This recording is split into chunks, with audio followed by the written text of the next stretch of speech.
또 마스크도 착용할 수 있도록 이렇게 지혜를 가지시기 바랍니다. 오늘은 다니엘의 기도 생활을 배우자라는 제목으로 말씀을 들으려고 합니다. 우리 복음의 사람 오늘 또 예배함으로 하나님을 영화롭게 하는 그런 복된 하루가 되어지기를 바랍니다. 또 거룩한 성일에 우리에게 예비된 그 복이 각 사람에게 각 심령에 주어지기를 주의 이름으로 축원합니다. 오늘 믿음을 한번 고백하겠습니다. 다니엘의 기도 생활을 배우자. 우리가 다니엘의 기도 생활, 우리 신앙 생활이라는 것이 믿고 바라는 기도 생활이잖아요. 그러니까 많은 사람들이 이런 질문합니다. 왜 신앙은 사상을 이기지 못합니까? 이렇게 질문을 합니다. 우리가 경험을 했습니다. 박근혜 대통령 탄핵으로 인해 가지고 교회 장로님들끼리 싸우다가 한 분이 나가고 또 한 분도 또 나가게 되고 그 상처와 아픔 있잖아요. 진보와 보수가 교회 안에 있습니다. 또 부모 자식 간에도 서로를 이해 못해서 화를 이기지 못하고 아버지가 아파트에서 뛰어내리는 일도 우리가 경험하지 않았습니까? 또 주류와 비주류라는 것이 있습니다. 그래서 정권을 어느 정권이 잡느냐에 따라서 사람들이 세워져 가는 것을 봅니다. 그러면서 그 고민 속에 답을 찾게 된 사람이 바로 다니엘입니다. 다니엘은 어떤 기도 생활을 했는지 그걸 배우면서 오늘 우리가 진보와 보수 또 지역 그런 사상 이념 이런 모든 것을 뛰어넘는 그런 하나님이 기뻐하는 성령의 사람들이 다 되어야 될 줄로 믿습니다. 우리나라에서 국무총리를 2번 한 분이 5분이 있는데 장면, 백두진, 김종필, 고건, 한덕수 이 사람들 대통령은 선출직이지만 총리는 임명직이기 때문에 최대의 성공 케이스가 그 대통령으로부터 임명받은 사람들입니다. 그만큼 정권이 바뀌는 상황에서 총리를 2번 한다는 것은 쉬운 일은 아닙니다. 그래서 이야기하기를 아부하는 사람들은 그 줄을 잘 타서 총리를 할 수가 있고 정권이 바뀌었음에도 불구하고 계속 총리를 할 수 있는 사람들은 그 소신과 신뢰를 가지고 국민을 사랑하는 마음으로 행하는 사람 이런 사람들이 정권이 바뀌어도 그 사람을 인정한다는 것이죠. 우리가 다니엘이라고 하는 사람은 바벨론 제국의 느부갓네살 왕, 벨사살 왕 그리고 메디아 제국의 다리우스 왕과 페르시아 제국의 고레스 왕을 거쳐서 한 나라도 아닌 3제국이 바뀌는 동안에 계속 총리를 지낸 사람입니다. 더구나 멸망의 나라의 포로민이 총리를 한 거니까 더욱 특별하겠죠. 그가 그렇게 중용이 될 수 있었던 거 철저히 하나님의 은혜인 줄로 믿습니다.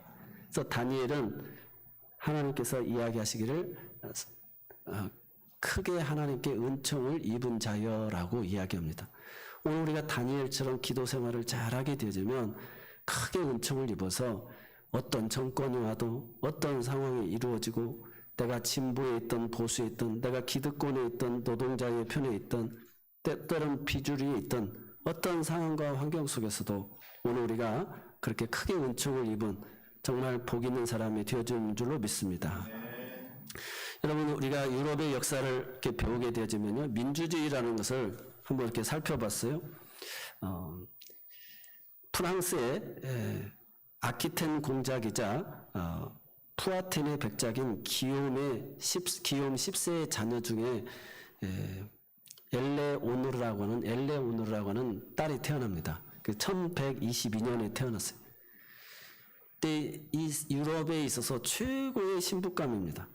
그래서 엘레르나는 프랑스 땅의 3분의 1을 다 그 유산으로 아버지의 유산을 다 받은 사람이 그 시대는 나라가 없고 영주들이 그 지역을 대표하고 있기 때문에 이 엘레누라는 얼굴도 이쁘고 또 재산도 많고 그 프랑스의 빵 바구니라고 할 정도로 그런 곡창지대 아주 좋은 땅을 다 유산으로 받은 그 아버지 기욤으로부터 받은 사람이 그러니까 신부감 중에 1등 신부감입니다. 그래서 그 프랑스의 왕 루이 7세가 그에게 청혼을 해가지고 결혼을 하게 되어집니다. 그런데 너무 북부와 남부의 그 성향 때문에 2년 동안 자녀도 없고 서로가 이게 맞질 않는 거예요. 그래가지고 이 엘레르나가 바람이 나게 되어집니다. 그래서 결국 그 이웃 나라인 라이벌이었던 영국의 헨리 2세 10살이나 연하인 그 왕하고 이 엘레르나가 바람이 납니다. 그래서 이제 둘이 이혼하게 되어지고 재혼하게 되어지는 것이죠. 그러다 보니까 그 아내의 재산 3분의 1, 프랑스의 3분의 1이 다 그냥 영국의 땅이 되어져 버리는 거예요. 영향력이 되어지는 것이죠. 그래서 이 한 여자의 그 결혼으로 인해 가지고 가정에 평화도 오고 전쟁도 일어나는 거고, 평화도 올 수 있는 거고 전쟁도 올 수 있다라는 것이 되어지는데, 이 일로 인해 가지고 영국과 프랑스의 100년 전쟁이 일어나게 되어집니다. 그리고 헨리 2세와 결혼했는데 루이 7세하고는 아이를 얻지 못했다가 아이를 많이 낳습니다. 많이 낳는데 이 헨리 2세가 바람둥이에요. 그래서 자기 보는 앞에서도 바람을 피우고, 그래서 너무 분노해가지고 그 아들들을 종용해가지고 아버지에게 쿠데타를 일으키게 합니다. 근데 이 헨리 2세가 워낙 힘이 세가지고 그 아들들을 다 제압하는 거예요. 그래서 결국 어머니마저도 유배되어지고 결국 죽게 되어집니다. 그리고 아들에게 이기긴 이겼어도 승리한 싸움이 결국 승리가 아니죠. 그래서 헨리 2세도 곧 죽게 되어집니다. 그 다음에 그 아들이 왕이 되어졌는데 그 영주들이 이제는 우리가 민주주의 법을 만들자, 당신 마음대로 사람 죽이고 벌하고 그 세금 먹이고 이런 거 하지 말고 다 이건 합의하에서 이제 하자 해서 민주주의가 처음으로 이렇게 시작하게 되어지는 것을 보게 되어집니다. 어쨌든 그 프랑스의 3분의 1을 차지하고 절세의 미인이었던 그가 이렇게 한 나라가 100년 동안 전쟁을 하게끔 만드는 그런 일이 생기게 된 거예요. 오늘 우리가 공산주의 혁명도 성경을 근거해서 다 같이 나누고 하자는 그 의미에서 시작했지만, 인간의 본성이 죄악이 있습니다. 가진 자는 더 가지려고 하고 더 억누르려고 하는 그런 본성이 있다는 것이죠. 그래서 오늘 이 다니엘의 모습을 보면서 오늘 우리 크리스천들은 정말 어디에도 어떤 상황에도 치우치지 아니하고 그렇게 하나님의 말씀 앞에서 소신과 하나님을 왕으로 모시고 섬기는 마음으로 우리가 살아갈 때 이 땅에 진정한 평화가 올 것이고, 여러분이 가는 곳마다 그런 화해가 이루어질 것이고, 여러분이 가는 곳마다 하나님의 나라가 확장되는 역사가 있게 되어질 줄로 믿습니다. 오늘 다니엘의 기도 생활을 그러면 본받아야 되는데, 첫 번째로 그는 규칙적으로 기도하는 사람이었다는 것입니다. 다니엘서 9장 21절 한번 읽어보겠습니다. 21절. 곧 내가 기도할 때 이전의 환상 중에 본 그 사람 가브리엘이 빨리 날아서 저녁 제사를 드릴 때쯤에 내게 이르렀다. 아멘. 지금 다니엘은 포로로 끌려갔어요. 예루살렘 성전이 파괴되어지고 그런 귀족들, 소년들을 다 데리고 바벨론으로 데려간 거예요. 근데 그곳에서 가가지고 신앙을 잃지 아니하고 하루에 3번 예루살렘으로 창문을 열고 규칙적으로 기도를 했다는 것입니다. 그래서 내가 기도할 때 이전 환상 중에 본 그 사람 가브리엘이 빨리 날아서 저녁 제사 드릴 때쯤에 내게 이르렀다라고 이야기하고 있습니다.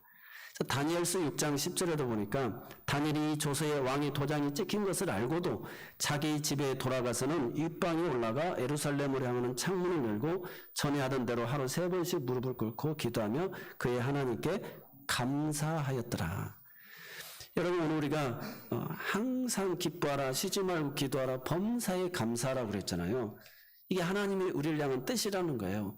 우리는 어떤 상황과 환경 속에서 범사에 감사할 수 있는 신앙을 가져야 될 줄로 믿습니다. 다니엘은 하나님을 원망하지 않고 포로로 끌려갔음에도 하루에 3번을 뜻을 정하여 예루살렘 성전을 향하여 창문을 열고 기도하면서 감사하였다는 것입니다.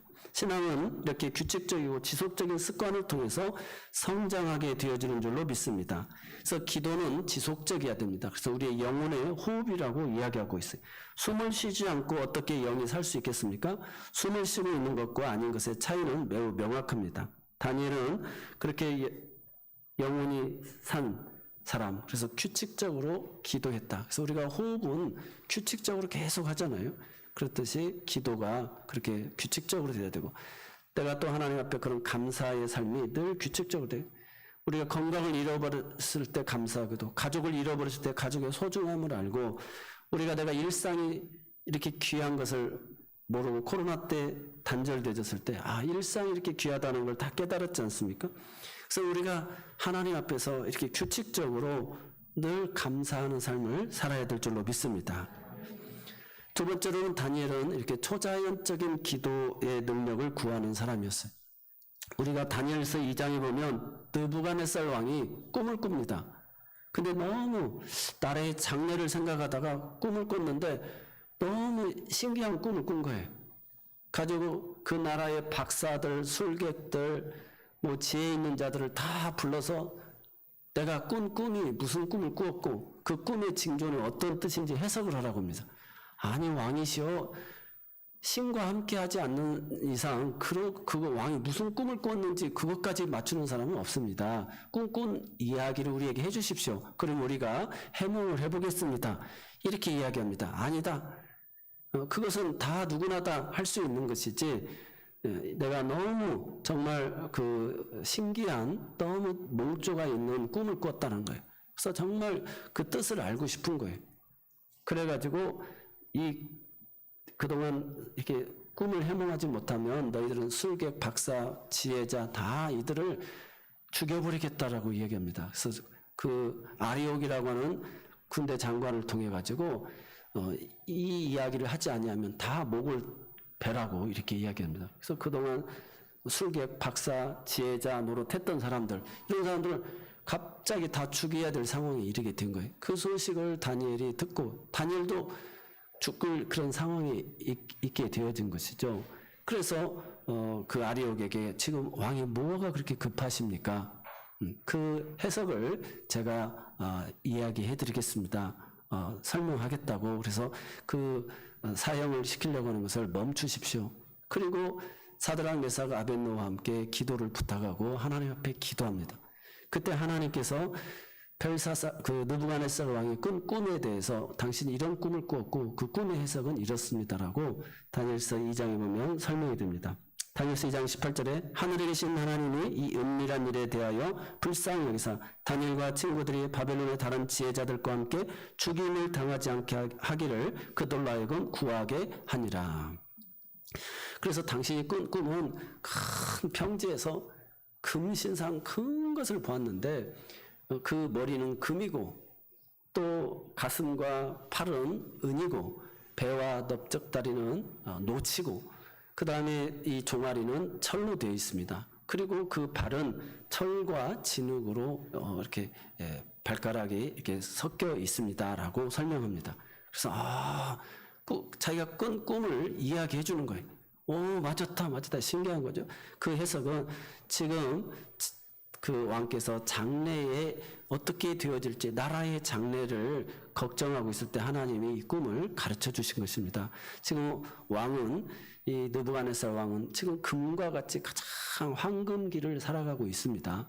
그 다음에 이제 왕보다 조금 못한 은과 같은 나라가 이루어질 것이고 그 다음에는 그보다 더 못한 나라가 이루어질 것이고 그 다음에 아주 강력한 쇠와 같은 모든 것을 쪼개고 찌르는 그런 나라가 생기게 될 것입니다. 그래서 우리가 바벨론, 그 다음에 페르시아, 그 다음에 헬라, 그 다음에 로마라고 하는 아주 강대한 나라가 이후에 등장하게 될 것입니다.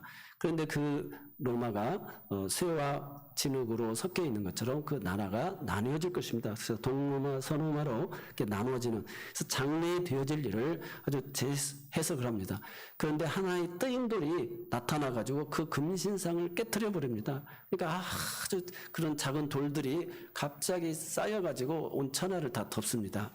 이 뜨임돌은 사람이 손대지 아니한 돌이라는 뜻인데 이것은 예수 그리스도를 이야기하고 장차 예수 그리스도가 나타나서 이 세상의 모든 왕들을 깨뜨리고 그가 만왕의 왕이 되시고 하나님의 통치와 다스림이 이루어지는 그것을 이야기하고 있습니다라고 장래의 일을 이렇게 해석을 해줍니다. 그러니까 이 다니엘은 너의 그 하나님을 찬송을 한다. 그러면서 금이며 종기함이며 그래서 모든 총리 중에 뛰어난 총리를 주고 그의 말을 통해서 사드락 메삭 아벳느고를 또 그 각 지방의 또 장관들로 다 세우게 되어지고 그래서 다니엘의 지혜를 다 배우라고 이렇게 여김을 받게 되어지는 것을 보게 되어집니다. 사랑하는 성도 여러분, 그래서 이런 초능력적인 기도, 오늘 우리는 하나님의 신에 감동된 사람, 세상의 사람들이 이렇게 하나님의 신에 감동된 사람을 찾아요. 그래서 우리가 애굽의 바로도 요셉을 보고 이와 같이 하나님의 신에 감동된 사람을 우리가 어떻게 얻겠느냐.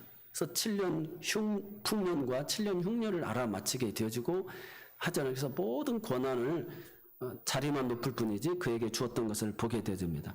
오늘 예수님께서는 우리에게 말합니다. 요한복음 14장 12절에 내가 진실로 진실로 너에게 이르노니 나를 믿는 자는 내가 하는 일을 그도 할 것이요 또한 그보다 큰 일도 하리니 이는 내가 아버지께로 감이나. 또 13절에도 보면 너희가 내 이름으로 무엇을 구하든지 내가 행하리니 이는 아버지로 하여금 아들로 말미암아 영광을 받으시게 하려 함이니라. 사랑하는 성도 여러분, 오늘 우리가 그래서 믿음을 가지고 기도해야 돼요.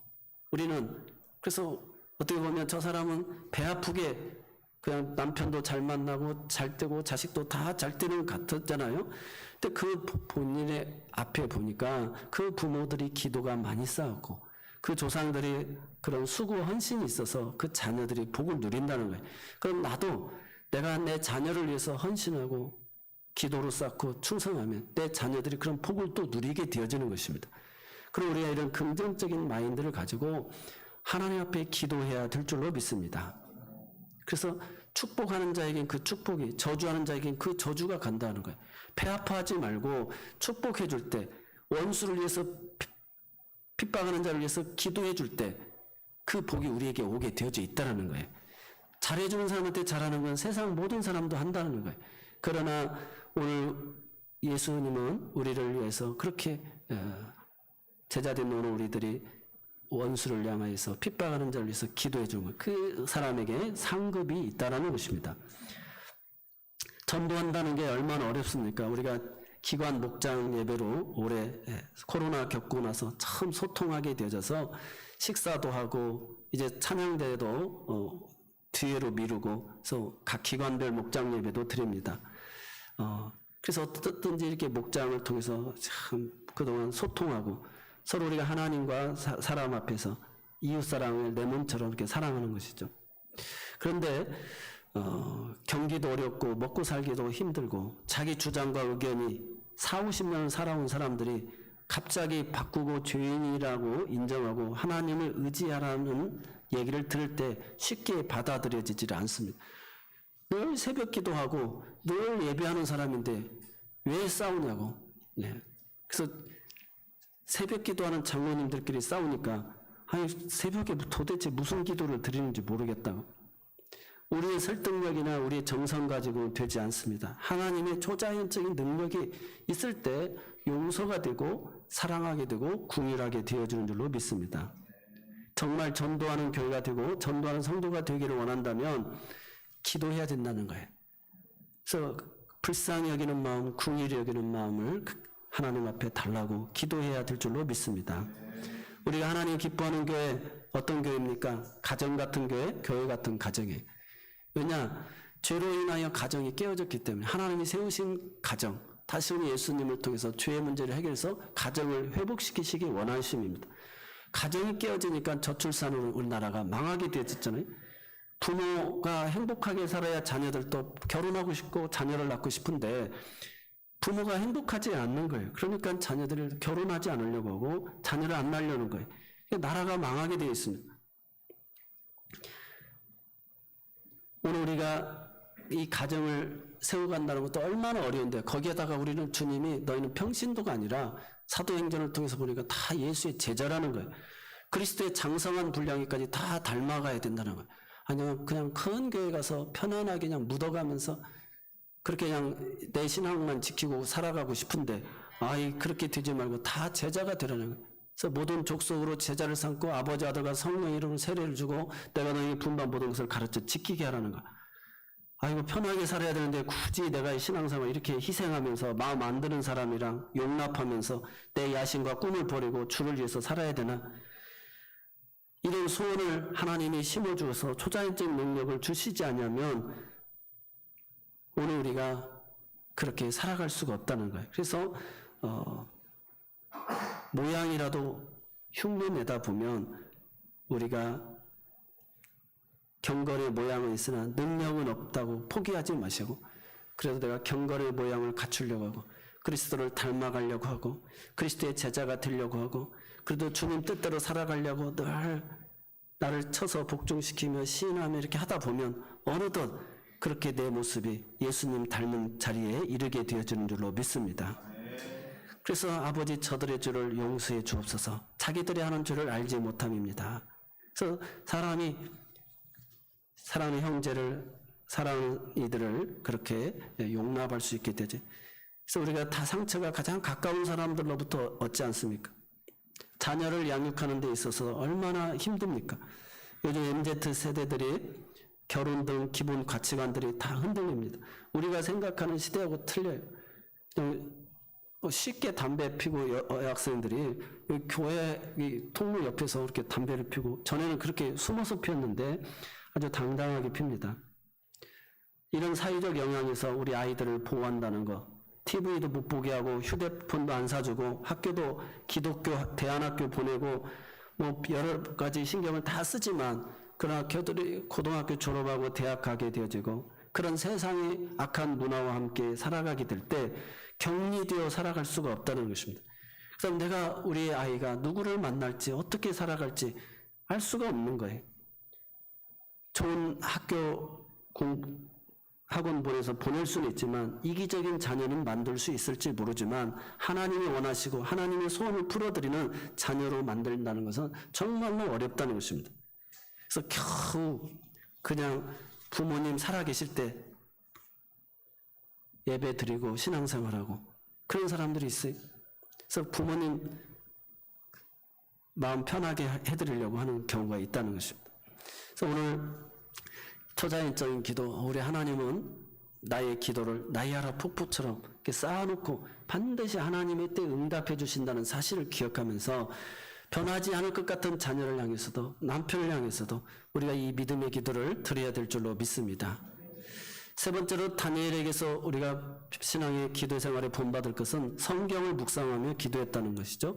오늘 9장 2절에 보면 그 통치의 원년에 나 다니엘이 책을 통해 여호와께서 말씀으로 선지자 예레미야에게 알려주신 그 연수를 깨달았나니 곧 예루살렘의 황폐함이 70년 만에 그치리라 하신 것이니라. 아멘. 성경을, 구약 성경을 계속 읽었다는 거예요. 읽다 보니까 하나님의 그 계시의 말씀을 깨달은 거예요. 예레미야 선지자가 70년이 되면 끝나게 되어지면 바벨론 왕과 그 나라와 그 갈대인의 땅을 그 죄악으로 말미암아 벌하여 영원히 폐허가 되게 하고 다 돌아오게 해주신다는 거예요. 근데 이때가 이 예언을 책을 깨달았던 때가 다니엘이 80세가 넘은 때입니다. 그래서 606년에 끌려가가지고 그가 536년쯤 이 말씀을 깨달은 거예요. 그러나 한 2년 여간 있으면 이제 우리가 다 해방되겠구나 이렇게 생각하는데도 불구하고 다니엘이 기뻐하는 것이 아니라 오늘 본문에 이 기도를 드리는 것입니다. 그래서 다니엘의 기도가 금식하며 베옷을 입고 죄를 덮어쓰고 주 하나님께 기도하며 간구하기를 결심을 했다는 거예요. 왜 그러느냐? 그의 삶의 원칙이 성경이었고 기도는 성경을 중심으로 해서 그가 기도했다라는 것을 보게 되집니다. 오늘 10절과 11절 보면 9장 10절 11절 보면 우리 하나님 여호와의 목소리를 듣지 아니하며 여호와께서 그의 종 선지자들에게 부탁하여 우리 앞에 세우신 율법을 행하지 아니하였음이니이다. 온 이스라엘이 주의 율법을 범하고 치우쳐가서 주의 목소리를 듣지 아니하였으므로 이 저주가 우리에게 내렸을 때 곧 하나님의 종 모세의 율법에 기록된 맹세대로 되었사오니 이는 우리가 주께 범죄하였음이니이다. 그래서 이 기쁜 소식을 듣고 이제 돌아가겠다. 7년 죄값 치렀으니까 이제 돌아가겠다. 이걸로 끝나지 아니하고 깊이 묵상한 거예요. 아, 이것이 우리 조상들의 범죄함으로 인한 것이구나라고 생각하면서 이 고토에 다시금 돌아간다 할지라도 또 죄를 지으면 이런 일이 또 반복될 텐데, 그러면서 하나님 앞에 우리 동족의 유다 백성들의 죄악 때문에 하나님께서 이 포로 생활을 하게 해주신 것을 깨닫고 그는 기도를 드렸던 것입니다. 우리가 잘 아는 대로 시편 119편 58절에 내가 전심으로 주께 간구하였사오니 주의 말씀대로 내게 은혜를 베푸소서. 성경을 상고하고 하나님 앞에 은혜를 구한 기도를 드렸습니다. 그래서 우리가 주기도문도 보면 예수님이 우리에게 가르쳐 주신 모범 기도죠. 하나님의 이름이 거룩히 여김을 받고 하나님의 나라가 임하도록 기도하고 하나님의 뜻이 하늘에서 이루어진 것처럼 이 땅에서도 이루어지기 위해서 기도하는 거예요. 그래서 하나님의 나라와 의만을 구하는 것이 아니라 일용할 양식도 달라고 기도하고 주의 용서와 시험에 들지 않고 악에 빠지지 않도록 기도해야 된다. 그래서 우리가 지상 명령을 따라 늘 영혼 구원하는 주님의 제자가 되고 가르쳐 지키게 하는 제자를 삼기 위해서 오늘 우리가 하나님의 말씀을 묵상하고 그 말씀을 근거해서 기도해야 되는 거예요. 그래서 큐티를 하면서 오늘 들은 말씀 한 주간도 하나님이 주신 은혜의 말씀들을 서로 나누고 그 말씀을 붙들고 우리가 기도해야 될 줄로 믿습니다. 우리 백성이 이런 죄를 범해서 이런 하나님 앞에 형벌을 받았다. 그래서 백성의 죄를 회개하면서 중보 기도를 네 번째로 드리게 되어집니다. 그래서 이 우리라고 하는 단어가 이 9장에 여러분이 읽어보면 9장 전체를 읽어보면 계속 우리라고 하는 단어를 나와요. 우리 조상 때문에 우리가 이 고생했습니다. 이렇게 탓하지 않냐고, 부모를 탓하지 않고 조상 탓하지 않냐고, 이 민족의 그 공동체의 죄를 나의 것으로 같이 공동체적인 마음을 가지고 우리라는 단어로 계속 같이 기도하는 거예요.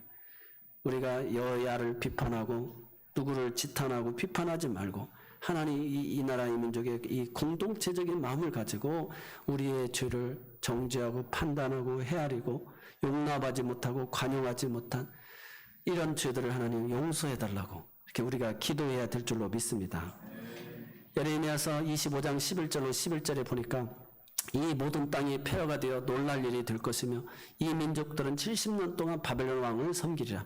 여호와의 말씀이니라. 70년이 끝나면 내가 바벨론 왕과 그의 나라와 갈대아인의 땅을 그 죄악으로 말미암아 벌하여 영원히 폐허가 되게 하되, 이렇게 깨닫게 하고 돌아오게 하는데 그들이 어떤 죄를 지었느냐 보니까 안식년을 지키지 않았어요.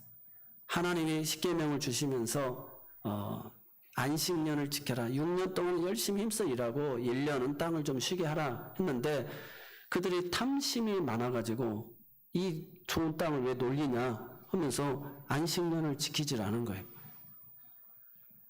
그리고 그들이 너의 형제들을 6년 동안 노예로 만약에 채무관계를 해가지고 노예가 되졌다라고 한다면 7년째는 그들을 자유케 해줘라 이렇게 했는데 그들을 다시금 7년 동안 6년하고 7년째부터는 자유케 해줘야 되는데 이 노예로 썼는데 너무 좋은 거예요. 그러니까 그들을 다시 붙잡아 와가지고 또 노예로 삼는 거예요.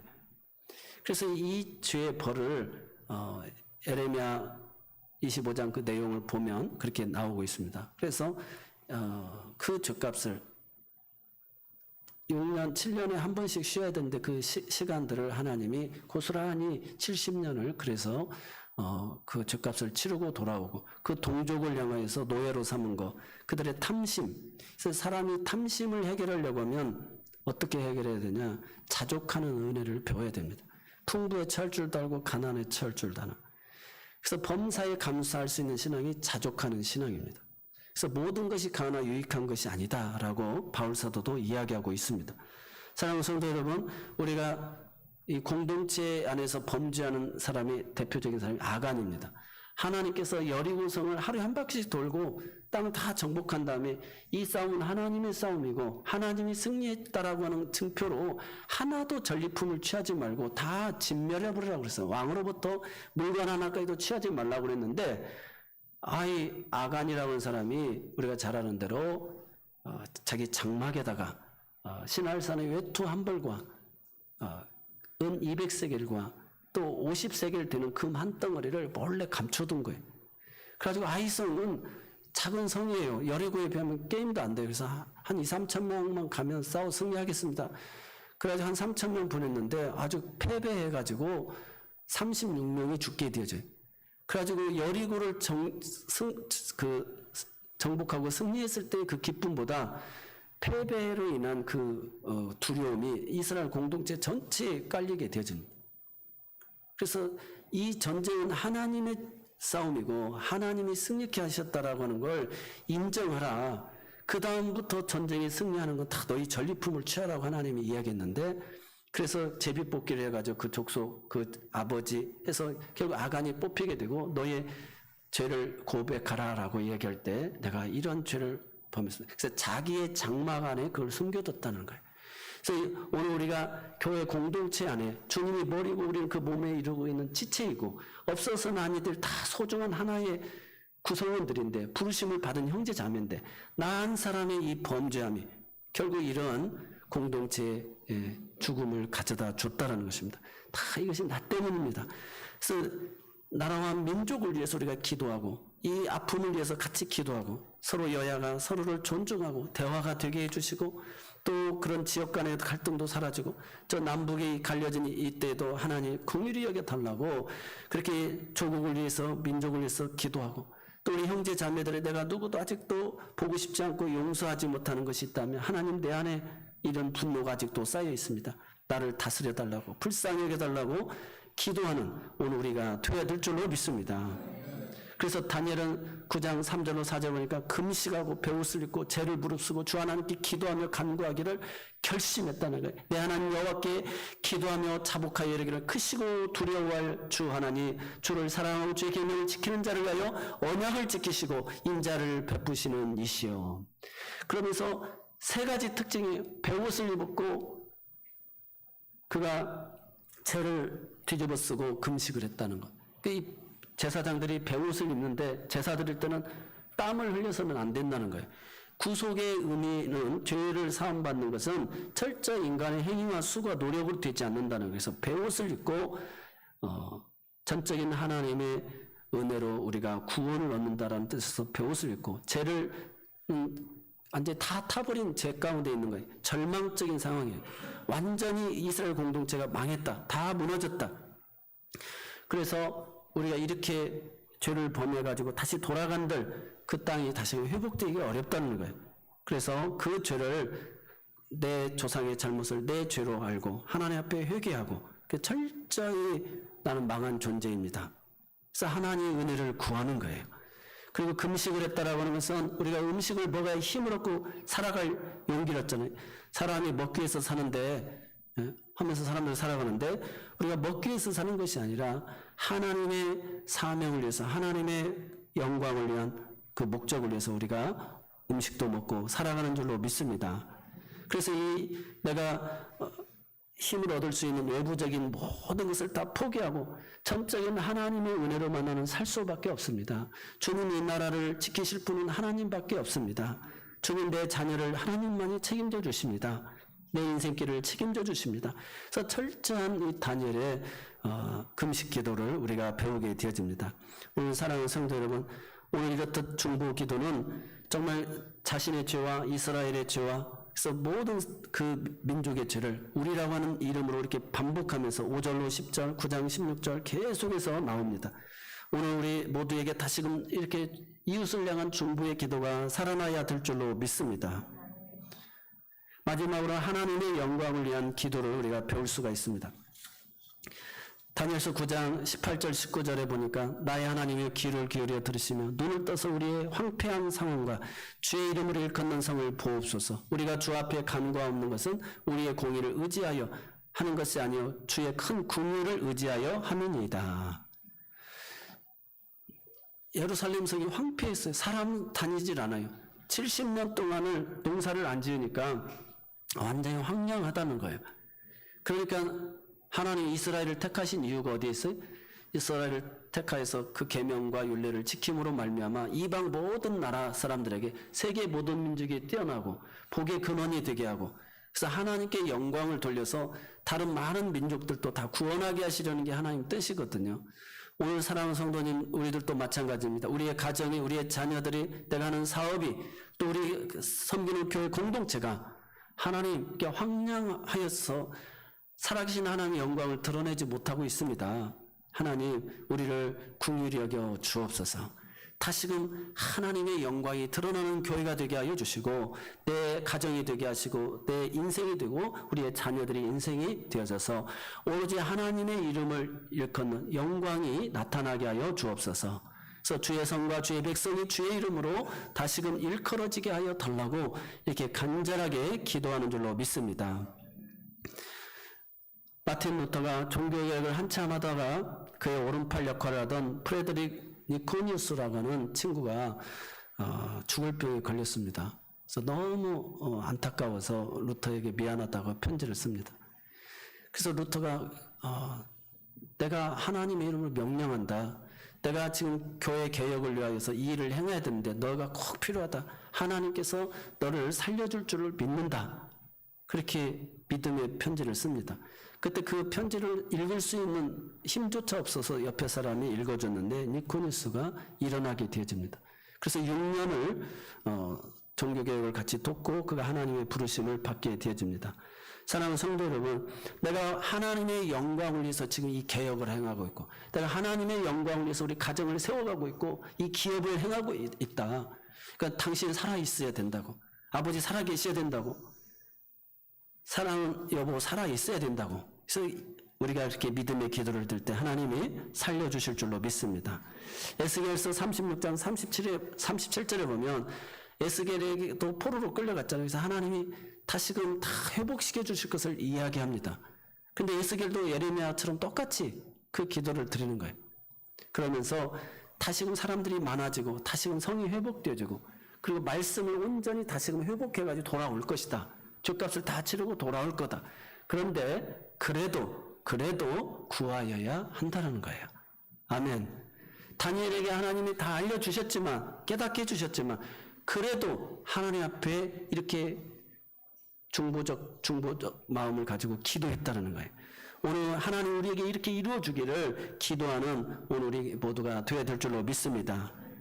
그래서 다시금 기도의 자리로 나라와 민족을 위해서 여러분의 기업을 위해서 자녀들을 위해서 또 우리 교회 공동체를 위해서 같이 기도하는 오늘 우리 모두가 되어서 오늘 다니엘의 기도 생활을 배우고 호흡과 같은 규칙적인 기도 생활, 초자연적인 기도의 능력을 구하는 기도, 또 성경의 약속을 붙잡고 하는 기도, 백성들의 죄를 회개하며 하는 중보기도, 하나님의 영광을 위해서 드리는 이 담대한 기도, 오늘 우리가 드려야 될 줄로 믿습니다.